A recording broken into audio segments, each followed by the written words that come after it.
Kublai perlong ibdiang sengbai biang pi sa Cuisine jangan ke program ke jongi kata ke jingiakren bagi dia pokmat jong ke jelai ke jongi.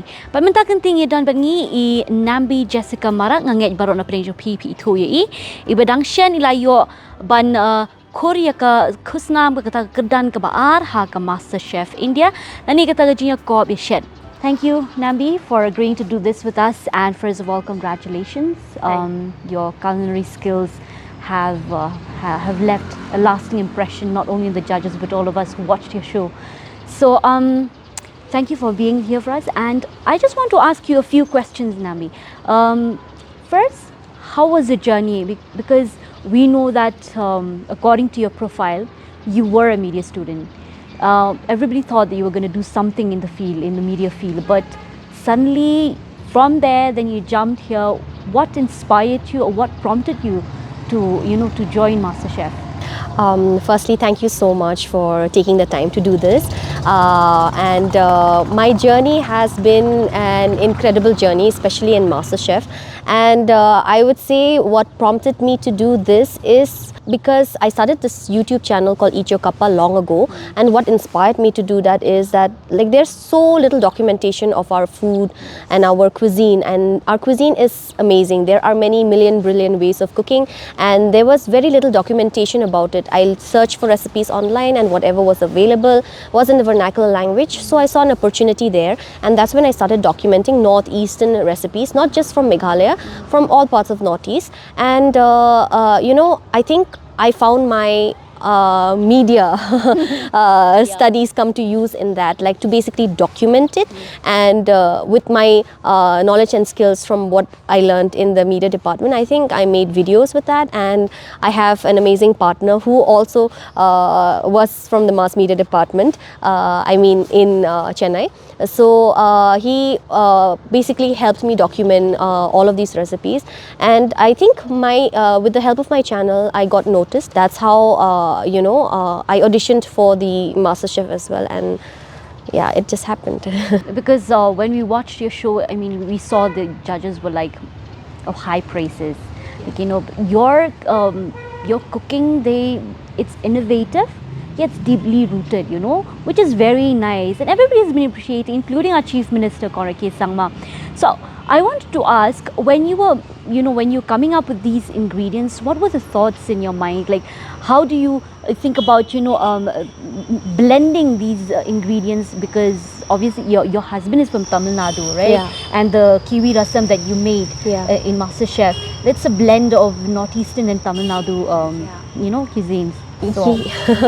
Yeah, so I think my whole idea of bringing something on a plate is always a fusion of two cultures. One is mine and one is my husband, and that's how the channel also started. And like I said, my channel's name is Your Kappa, and Kappa is something that holds dear to our hearts, especially the Garos and South Indians as well. So we found a similarity there, and that's what I wanted to showcase in the MasterChef kitchen as well. And also, a South Indian cuisine is something that is so vast and so well known outside. And I think I would like to say that I am pretty aware of Northeastern cuisine. So I think that whole documentation of Northeastern cuisine helped, and I just sort of infused South Indian flavors with Northeasterns, or the fruits from Northeast with South Indian dishes and things like that. And somehow in my head it always worked. So whenever I went for a challenge, whatever the challenge may be, I always went with this dish in my head, and I go with the idea that I'm going to prepare this dish today with whatever ingredients is given to us, either in a mystery box or from the pantry. I'm just going to pick up ingredients for this dish. So I always go prepared thinking that I'm going to make this dish today, no matter the challenge. So if the challenge is completely opposite to what I planned out in my head, I still somehow manage to relate the ingredients. For example, for sourness, what can I use from this pantry box and things like that. So I sort of try to marry and work things out, and it always happened to work, and I surprised myself sometimes. Really, I didn't think I could be that creative on a plate. Exactly. You were very creative. Your introductory dish at MasterChef, that was the original dish, right? Yes. Can you tell us more about that? Yeah, so my introductory dish, the first dish that I got on my name apron, was that it what you're talking about? Yeah, yeah. Yeah. I bought a very humble dish that we make at home with roselle, the Shaduh flowers. Yeah. So we love that with our fish, and I thought I'll make that simple curry, and I thought, how am I going to elevate that, especially if you're in a MasterChef kitchen? And I just thought, okay, you know, I need to find a balance, because we like it sour, and if it's sour, we people from Meghalaya and from the east side, we like to taste our vegetables in its all in rawness, no. But I thought, okay, maybe the judges will not absolutely like this complete sourness, so I brought in a balance of flavor to that dish, and I made a sticky rice with black sesame, and then I just kept it pan-seared the fish, and I put it on top, and then the juice, I strained the juice from the Shaduh, and I made a nice balance of it, and it ended up being very well, and the plating was just magical that day. And I don't consider myself someone who's good at plating, but again, I surprised myself, so I'm really enjoyed myself. Because it really looked yum, you know. It really Yeah. looked, I mean, even when the judges were eating it, the moment they put it in their mouth, I was like, oh my goodness, it must have tasted so great, no? Yeah.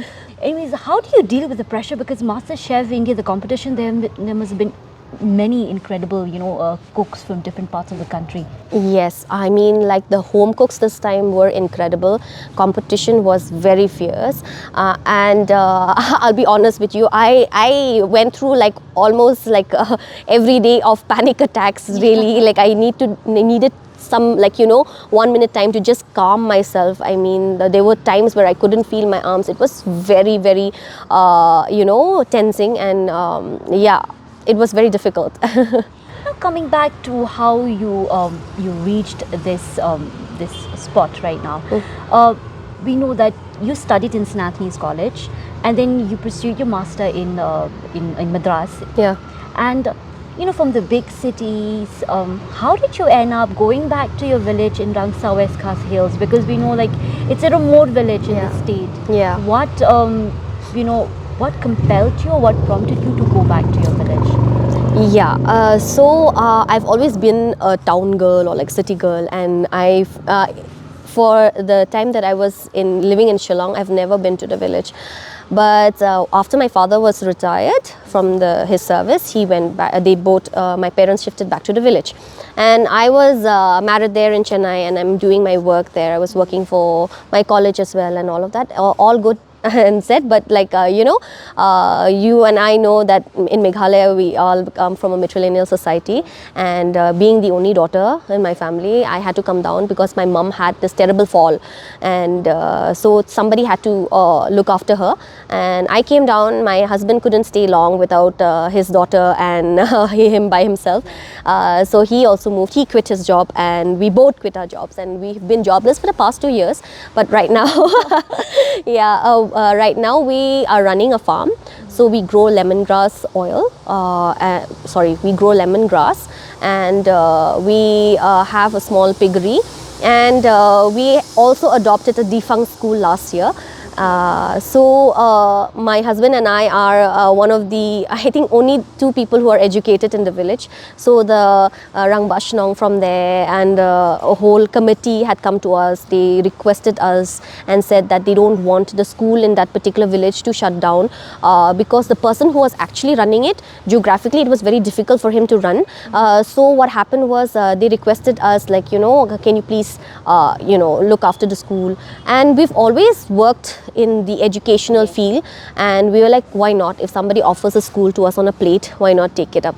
And it's a great thing, like, you know, to quit your job and, you know, go back to your village where, you know, the job opportunities is very scarce. yeah. So it's amazing what you guys have done. I mean, adopting a school, it's not a matter of joke, yeah? Yeah. The school, is it a government-run school or is it a community school? No, it's not government run. We don't have any support from any one as of now. When the school was left behind, it was left behind with 19 children. But when we joined the school last year, when we took over, we got 65 children, and this year we have 85 kids. So how we run the school basically is on the minimal fees that we take from these villagers, whoever sends their children to school, and whatever money that we get from there, we pay our teachers with that. So yeah, it's very minimal, but the teachers who are working there also are from the village, so they want to uplift the village, and they're very supportive and very understanding. So it's been running like that. We look forward to looking out for funds in the near future, and hopefully we do get so. Well, you deserve all the funds, yeah? What do you say? Yeah, it's amazing the work that you're doing, because everybody knows you as a MasterChef Nambie, but nobody knows you as an educator. And until I read your story like 2 days ago that you adopted a school. So it's amazing. Now coming back to Eat Your Kappa, when did you start this channel? It was a few years ago. I don't remember the exact date, but it's been a while, and I've put it on standstill because after I got pregnant and I had my daughter, I was so busy being a mum. And I think the funniest thing about my channel is that I've had so many comebacks. I'm like, hello, welcome back to Eat Your Kappa, I'm back. And then there are a few other videos that says, I'm back, finally I'm back. So it's like a really funny scene. I've not been able to properly get back to it. I mean, there's so many things. I've started off with the farm and with the my little businesses that I'm trying to do, to support the family and to make things work. It's a perfect example of women empowerment. How you manage to balance, your as a mom and as an entrepreneur. Anyways, when you did your Eat Your Kappa, Yeah. when you started it off, because you wanted to introduce the northeastern cuisines to the entire world. Right, yeah. How was the response? Like, did you get any response from other, maybe chefs, renowned chefs from across the country? The experience has been amazing. I mean, like through my channel, I was able to find similarities across multiple cultures around the world. I'll give you one example. So the Montnards of Canada or something like that, they are like the tribes there. And one of the person who watches my channel reached out to me and said the lye that you use, the liquid alkalizing agent that we use for our cooking, they also use it. And then and we found a connection there. It was so interesting to hear that I have our culture is so similar to someone from there in Canada, and the Native Americans as well. And there was one chef from Paris who had contacted me. He had seen my recipes and my YouTube channel and all of that. He was like, can you please suggest some recipes? I want to do like sort of like a menu, northeastern Indian menu in my restaurant this week. And I suggested neiiong, and I gave him the recipe of kappa, pork kappa. And he was telling me the reception of the people was so good.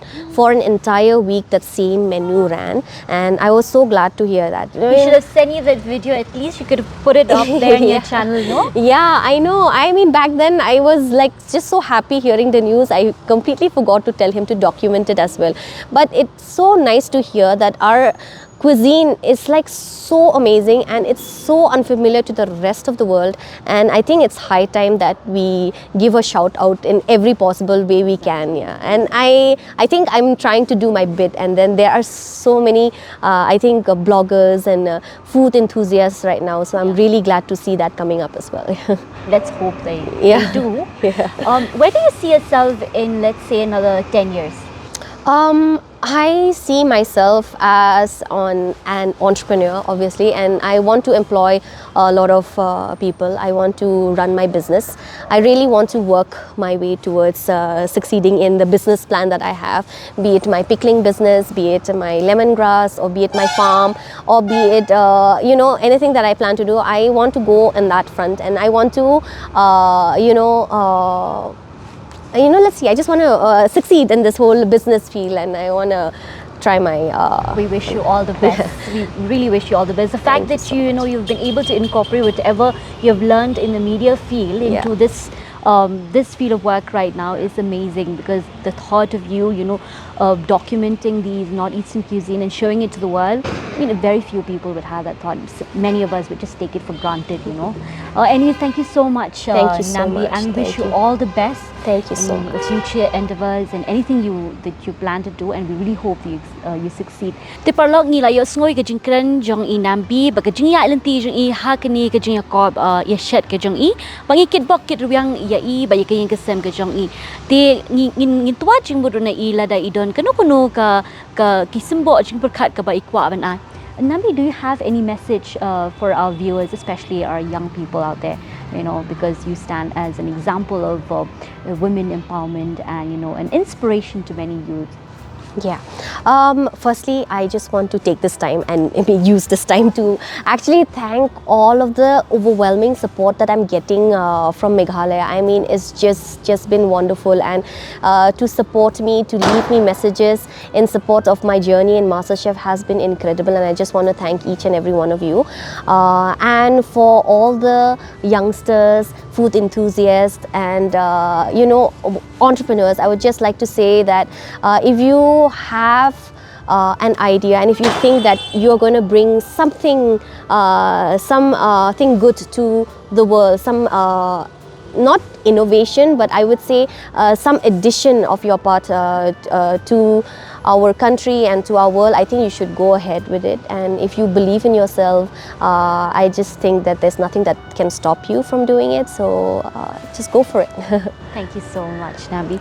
Te parlok ka tu ngila yesngo ya ka jingkren ke jong i Nambie pa di ka jingai men sim ke jong i na banta ki parlok jong i ki bodoni ka jo jing thmu gi bakwa ben seng kamela jong la de ki bakwa ben yang la jong ki kchat lyngba ki kam jong ki ti yai ne ban ngi for front media tat hadu bengi sham yang ha kawei ka por ngade ibang tu mauri ku blai ka por jong pi baro